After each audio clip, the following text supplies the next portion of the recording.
स्वागत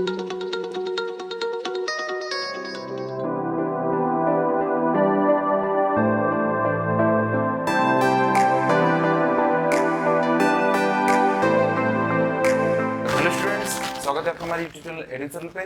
तो आज हम स्टार्ट करेंगे न्यूटन्स लॉ ऑफ मोशन के अंदर न्यूटन्स का थर्ड लॉ। ठीक है, यहाँ पे जो थर्ड लॉ है इम्पोर्टेंट है और ये क्या कहता है। ठीक है, न्यूटन्स थर्ड लॉ, देखो हमने फर्स्ट लॉ किया, सेकंड लॉ किया और ये थर्ड लॉ। फर्स्ट लॉ में क्या बोल रहा था? फर्स्ट लॉ में बोल रहा था कि कोई भी बॉडी जिस पोजीशन पे है, जिस स्टेट पे है, उसी स्टेट पे रहना चाहती है। अगर उसकी स्टेट चेंज करोगे, ठीक है, अगर उसकी स्टेट हम चेंज करेंगे देन क्या होगा, हमें एक्सटर्नल फोर्स लगाना पड़ेगा। ठीक है, उसकी स्टेट को चेंज करने के लिए हमें एक्सटर्नल फोर्स लगाना पड़ेगा। बात करते हैं सेकंड लॉ की। तो सेकंड लॉ क्या बोलता है? सेकंड लॉ बोलता है कि change the rate of change of momentum. ठीक है, वो क्या हो जाएगा, F इक्वल टू क्या होता है, ma। तो ये जो होता है फोर्स जो होता है वो rate of change of momentum के बराबर होता है। ठीक है, force equal to rate of change of momentum के बराबर होगा, या F इक्वल टू m। ये सेकंड लॉ था। ठीक है, अब हमारा जो थर्ड लॉ है, थर्ड लॉ क्या बोलता है? थर्ड लॉ है एक्शन रिएक्शन लॉ। इसको एक्शन रिएक्शन लॉ भी बोलते हैं। इसका स्टेटमेंट है according to the Newton's third law, to every action there is always equal and opposite reaction. ठीक है, यानी कोई, देखो सबसे पहली बात, न्यूटन्स थर्ड लॉ अप्लाई होता है किसी दो बॉडी के ऊपर। ठीक है, सिंगल बॉडी के अंदर ये एक्शन रिएक्शन पॉसिबल नहीं है, दो बॉडी का इंटरेक्ट होना मस्ट है। ठीक है, तो उसके लिए मान लो आपने एक बॉडी ली ए और ये एक बॉडी है बी। ठीक है, ये इस पे फोर्स लगाएगी, टकराने के बाद ये इस पे लगाएगी। अब ये फोर्स और ये फोर्स, ठीक है, दोनों ही फोर्स एक दूसरे पे लगाएगी, तो यहाँ पे क्या हो जाएगा, ये इस पे लगेगा और ये इस पे लगेगा। तो इस तरीके से यहाँ पर F1, जैसे मान लो मैं आप इसको बोल सकता हूँ कि अगर मान लो एक बॉडी, फर्स्ट बॉडी, इसको ऐसे भी ध्यान रखो, छोड़ो इसको, इस तरह से आप ध्यान रख सकते हो कि अगर मान लो फर्स्ट की वजह से, यानी ये 1 है और ये 2 है, तो F12 equal to minus F21, ये हम बोल सकते हैं। F12 equal to minus F21 का मतलब क्या हो गया? यहाँ पे हो गया कि force on second body due to 1 और force on first body due to second. ठीक, माइनस बता रहा है इसके अपोजिट डायरेक्शन को, यानी पहले की वजह से सेकंड पर लगने वाला और सेकंड की वजह से पहले पे लगने, दोनों ही फोर्स इक्वल तो होंगे। यानी यहाँ पे क्या बोल रहा है, इक्वल, यहाँ पे ऑलवेज इन इक्वल। ये किस में इक्वल होगा? मैग्नीट्यूड में। ठीक है, ये किस में इक्वल होगा? इसके मैग्नीट्यूड में। और अपोजिट, अपोजिट किस में? डायरेक्शन में। ठीक है, तो यहाँ पे क्या हो जाएगा, दोनों जो एक दूसरे पर फोर्स लगाएंगे equal in magnitude and opposite in direction. यही एक्शन रिएक्शन लॉ होता है और ये हमेशा दो बॉडी के बीच में लगता है, सिंगल बॉडी पे ये नहीं लगता है। समझ में आया? अब हमारी लाइफ में कहाँ कहाँ ये यूज में आता है? तो जब हम सिंपल सी वॉक करते हैं तो हमारा पैर आगे की तरफ बढ़ता है, हम क्या करते हैं, सरफेस को पीछे की तरफ धकेलते हैं, करते नहीं करते? तो ये भी एक एक्शन रिएक्शन पैर होगा। ठीक, जैसे है रॉकेट रिपल्शन। देखो जो फ्यूल होगा वो बर्न होगा तो नीचे क्या करेगा, गैस इजेक्ट करेगा और उसके इजेक्शन की वजह से उसको रिएक्शन फोर्स मिलेगा। एक्शन होगा गैस का और रिएक्शन होगा अपवर्ड, यानी उसकी वजह से क्या होगा, वो अपवर्ड डायरेक्शन में जाएगा।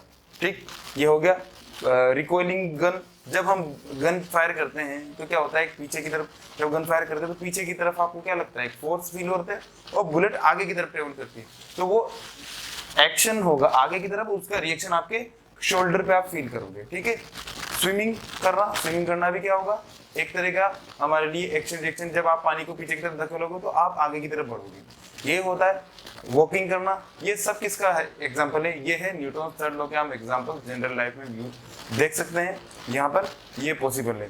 ठीक, अब एक्शन रिएक्शन फिर कहाँ कहाँ लगता है? देखो एक्शन रिएक्शन जो होता है, जो थर्ड लॉ है, अप्लाई किसी सिंगल बॉडी पे नहीं हो सकता। अब एक्शन रिएक्शन लगने के लिए जरूरी नहीं है कि उनका फिजिकल कांटेक्ट होना जरूरी है।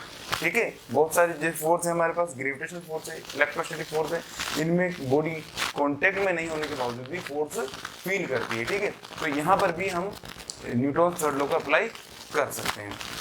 ठीक, अब हम बात करते हैं, ये हम आ गया न्यूटन थर्ड लॉ हो गया। अब हम बात करते हैं इसकी, तो यहाँ पे Newton third law, Newton third law by conservation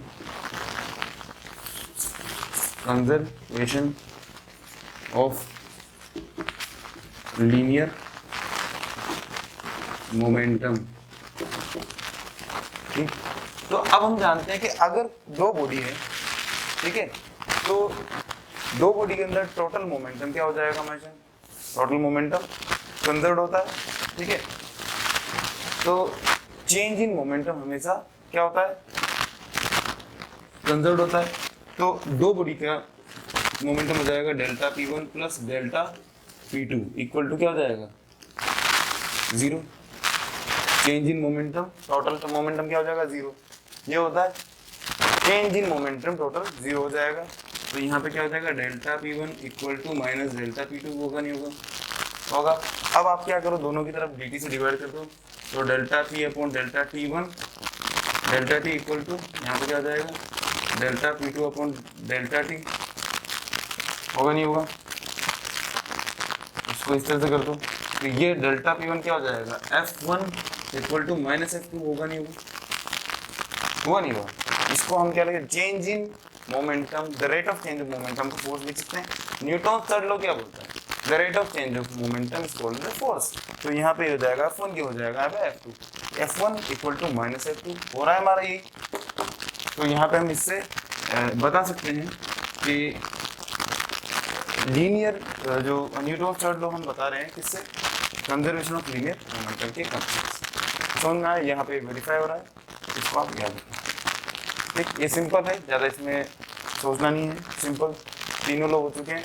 अब हम इसके बाद जो करेंगे वो है फ्री बॉडी डायग्राम। ठीक है, अब हम स्टार्ट करते हैं यहाँ पे free body diagram. What is the free body diagram? देखो बहुत इंपॉर्टेंट ये टॉपिक है, इसके बेसिस पे ही, इसी टॉपिक के बेसिस पे आप आगे जाके जो क्वेश्चंस करोगे, कोई भी डायग्राम करोगे देगा वो क्वेश्चन में, तो उसके आप क्या निकाल सकते हो, उसके फोर्सेस की डायरेक्शंस आप निकाल सकते हो। तो ये फ्री बॉडी डायग्राम को आप थोड़ा ध्यान से देखें कि ये होता क्या है। फ्री बॉडी डायग्राम ये बताता है कि एक बॉडी पर, यानी उसकी एक बॉडी पर उसका, हम यहाँ पे क्या करते हैं, किसी भी एक बॉडी को एक सेंटर, उसका एक सेंटर मान लेते हैं, यानी उसका सेंटर ऑफ मास हम कंसिडर कर लेते हैं। एक पॉइंट पर पूरा फोर्स मान लो एक पॉइंट पर लग रहा है, उस पॉइंट पर टोटल फोर्सेस कितने लग रहे हैं, जितने भी वहाँ पे बॉडीज उससे टकरा रही हैं, फोर्स लग रहे हैं, उसका वेट नीचे जा रहा है, नॉर्मल रिएक्शन ऊपर जा रहा है, साइड में से कोई फोर्स अपन एक्सटर्नल लगा हुआ है, वो उसमें फ्रिक्शन लग रहा है, तो वो सारे फोर्स जब हम उस एक पॉइंट पर बताते हैं कि भाई कितने फोर्स कहाँ कहाँ लग रहे हैं, जब वो डायग्राम उसका कंप्लीट बनाया था, तो वो एक उसका फ्री बॉडी डायग्राम होता है। एज एग्जाम्पल मैं यहाँ पे आपको बताऊंगा कि किस तरीके से हम फ्री बॉडी डायग्राम को बना सकते हैं। जैसे मान लो ये दो ब्लॉक, ठीक है, एक कैपिटल M है और एक स्मॉल m का एक छोटा ब्लॉक, ठीक, इधर से एक फोर्स लगा है F। तो अब यहाँ पे ये, इसमें कोई एक्सेलरेशन नहीं है, यहाँ पे डायग्राम में बस ये दे रहा है, ठीक। तो आपको इन दोनों का, ठीक है, इन दोनों का FBD बनाना है, ये सरफेस पर रखेंगे, इन दोनों का FBD बनाना है। तो आप किस तरह से बनाओगे, हम यहाँ क्या करेंगे, पहले ये वाला बड़ा ब्लॉक लेंगे, इस पे टोटल कितने फोर्स लग रहे हैं जो आपको बताना है। तो सबसे पहले इस डायग्राम से, ठीक है, इस डायग्राम से देखो और बताओ कि ये क्वेश्चन ले लेते, ठीक, इसके हिसाब से अपन यहाँ पे सॉल्यूशन करेंगे। अब बताओ इस वाले क्वेश्चन, इस वाला जो क्वेश्चन है, मतलब इस वाले क्वेश्चन में आपको कितने फोर्स यहाँ पे आप बता सकते हो कि कितने फोर्स इस बॉडी पर लग रहे हैं। हमें दिखने में तो एक ही दिख रहा है, बट एक्चुअल में फोर्स इसमें एक से ज़्यादा लग रहे हैं। वो कैसे, एक बार आप पॉज करके और कमेंट में बताओ कितने फोर्स पे लग रहे हैं, ठीक है, पॉज करके एक बार देखो और कमेंट में बताओ मुझे कितने फोर्सेस यहाँ पे लग रहे हैं, ठीक है, ठीक है, जिसने कर लिया वो आप कमेंट में बता सकते हैं। अब यहाँ पे बताओ, मैं बताता हूँ किस तरह से यहाँ पे फोर्स लगेंगे और कितने फोर्स लगेंगे। देखो नॉर्मली तो यहाँ पे एक फोर्स तो लग रहा है, ये जो दिख रहा है, ठीक, एक लग रहा है इसका खुद का वेट नीचे की तरफ। वेट जो होता है इसको स्मॉल, आप इस W से बता दो तो उसको mg लिख सकते हैं, ठीक, ठीक। अब ये सरफेस क्या है, सरफेस इसका एक्शन नीचे तो रिएक्शन किधर होगा, इसका ऊपर, तो रिएक्शन फोर्स किधर लगेगा, ऊपर की तरफ, इसको नॉर्मल रिएक्शन बोलते हैं, एन लगेगा ऊपर, ठीक।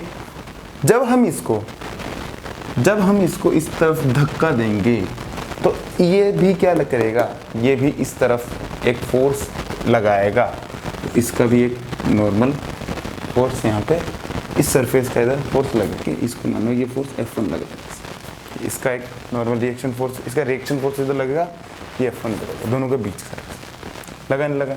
तो टोटल कितने फोर्स लगे, देखो दिखने में तो एक लिख रहा था, दिखने में कितने फोर्स दिख रहे थे, यहाँ पे एक ही फोर्स दिख रहा था, पर यहाँ पे एक्चुअल में लग कितने रहे, 4। कितने फोर्स लगे, 4। इसके अलावा एक और फोर्स यहाँ पे लग सकता है, अगर फ्रिक्शन भी कंसिडर करूं, हम आगे पढ़ेंगे फ्रिक्शन को, तो फ्रिक्शन पढ़ेंगे तब हम यहाँ पे आपको बता देंगे कि भाई इसमें चौथा 5वां फोर्स भी लग सकता है। एक्सेलरेशन होने के बाद इसमें इसकी इक्वेशन चेंज होगी, तो वो आगे की बातें हैं, पहले अपन एफबीडी को अच्छे से ध्यान से देखते हैं। ये हो गया हमारा कैपिटल एम के लिए, ठीक। अब मैं बात करता हूँ स्मॉल एम के लिए। स्मॉल एम के लिए देखो आप कितने फोर्स लग रहे हैं, एम जी तो नीचे लगेगा ही सही ना, स्मॉल एम जी, इसका नॉर्मल ऊपर की तरफ लगेगा, ठीक है। इसका ये N1 ले लो तो इसका N2 हो जाएगा, ठीक। अब दोनों के बीच में एक्शन रिएक्शन फोर्स क्या होगा, जितना ये लगा रहा है उतना ही ये लगा, दो बॉडी के बीच में, देखो दो बॉडी के बीच में एक्शन रिएक्शन फोर्स लगेगा नहीं लगेगा, ये दोनों बॉडी के बीच में एक्शन और रिएक्शन हमेशा इक्वल एंड अपोजिट होता है। तो ये F1 इधर लग रहा था, तो ये F1 इधर लग रहा था, तो ये किधर लगाएगा, उधर की तरफ लगाएगा नहीं लगाएगा, सॉरी इस पर तो नहीं, इस तरफ, ठीक है ना। F1 ही इतना ही उधर लगेगा, ये 3 फोर्सेस यहाँ पे लगेंगे। कितने फोर्स लगेंगे, 3। ये हो जाएगा हमारा क्या, ये एफबीडी हो जाएगा, ये कैपिटल एम के लिए, स्मॉल एम के लिए, समझ में आया ये। इसके अलावा कुछ और भी मैं आपको बताता हूँ, जैसे सिंपल सा अगर एक सिंपल ब्लॉक एक बॉल है, तो बॉल का क्या हो जाएगा, इसके पॉइंट सरफेस मतलब इसके सेंटर से पास होता हुआ एम जी नीचे लगेगा, और तो इसका नॉर्मल रिएक्शन किधर लगेगा, ऊपर की तरफ, समझ में आया। इसी तरह से आप और भी बना सकते हो, मैं आपको थोड़े से एग्जांपल बताता हूँ ताकि आपको समझ में आ जाए अच्छे से तो एफबीडी होता क्या है एक्चुअल में। जैसे मान लो ये एक बॉल है, ठीक, तो इसका एफबीडी क्या होगा, अगर ये एंगल कुछ है, कुछ भी एंगल हो, तो इसका एफबीडी क्या होगा, जनरल इसका अगर मास m है तो m मास है, तो इसका एफबीडी क्या होगा, तो इसका एफबीडी आप बना सकते हो, सॉल्यूशन देख लो इसका एफबीडी, एक टाइम जी तो नीचे लगेगा, ठीक। अब इसमें देखो जो रिएक्शन होता है, नॉर्मल रिएक्शन होता है, वो एक चीज मैं आपको यहाँ पे साथ के साथ बताता हूँ, what is the normal reaction, ठीक है ना। ये इसको आप यहीं पे मैं आपको बता, अलग से इसको बताने की जरूरत नहीं पड़ेगी आई थिंक। नॉर्मल रिएक्शन क्या होता है, what is the normal reaction. Normal reaction हमेशा किसी भी बॉडी का जिस सरफेस से वो टिका हुआ है उसके opposite force perpendicular to the surface लगता है, ठीक है। क्या लगता है, सरफेस के परपेंडिकुलर। अगर जैसे एक ब्लॉक है, ये ब्लॉक है, तो इसका नॉर्मल ऊपर लगेगा सरफेस के परपेंडिकुलर, इसकी डायरेक्शन हमेशा क्या होती है, सरफेस से परपेंडिकुलर। अगर मान लो ये ब्लॉक इस तरह से रखा हुआ है, तो नॉर्मल ऐसे नहीं लगेगा, नॉर्मल लगेगा ऐसे, तो ये गलत और ये सही होगा, ठीक। क्योंकि सरफेस किसी एंगल पे है, मान लो सरफेस थीटा एंगल पे है, तो ये भी कितना एंगल बनेगा, थीटा, ठीक है। ये एंगल अगर थीटा है तो ये एंगल भी कितना बनेगा, थीटा। तो कभी भी आप यूं मत सोचना कि नॉर्मल हमेशा हॉरिजॉन्टल सरफेस से परपेंडिकुलर बनता है, नहीं, हमेशा जो नॉर्मल की डायरेक्शन होगी वो सरफेस के परपेंडिकुलर होगी, हॉरिजॉन्टल के परपेंडिकुलर नहीं होगी, ध्यान रखना। जो भी सरफेस हो, जैसे इंक्लाइन सरफेस होगा, उस इंक्लाइन से, तो मान लो सरफेस यूं है तो यूं होगा परपेंडिकुलर, अगर यूं है तो यूं होगा, ये चीज आपको ध्यान रखनी है, ठीक। तो मैं यहाँ पे वही कहना चाह रहा हूँ, ये नॉर्मल रिएक्शन हो गया, ये समझ में आया। अब इसी के जरिए हम इस वाले के फ्री बॉडी डायग्राम बनाएंगे।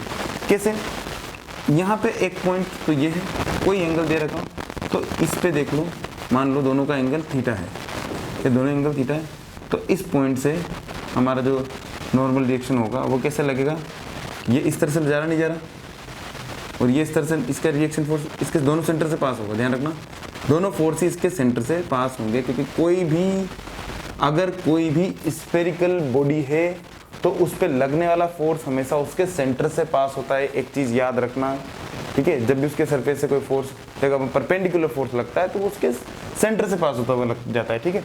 तो ये फोर्स किसे जाएगा, ये मान लो नॉर्मल फोर्स N1 है और ये वाला इसका ये N2 होगा, ठीक है, ये इसके परपेंडिकुलर जाएगा, ठीक, इस तरह से ये N2 हो जाएगा और ये N1 हो जाएगा और ये नीचे इस तरह से। तो ये हो जाएगा हमारे पास क्या, ये हो जाएगा हमारा इसका FBD diagram, free body diagram. बहुत इंपॉर्टेंट टॉपिक है और इसी के जरिए आप किसी भी क्वेश्चन के न्यूमेरिकल बना सकते हो बड़े आसानी से, और ये बहुत इंपॉर्टेंट चीज़ है, ये आपको आना चाहिए, ठीक है। इसके बाद क्या होता है, कई बार एक्सेलरेशन भी साथ में इंक्लूड करते हैं, तो वो टॉपिक के साथ अपन बताते रहेंगे, ठीक है। इसको आप नोट डाउन कर लें, समझ लें अच्छे से। अगर नहीं आया हो कोई टॉपिक तो आप कमेंट्स कर सकते हैं।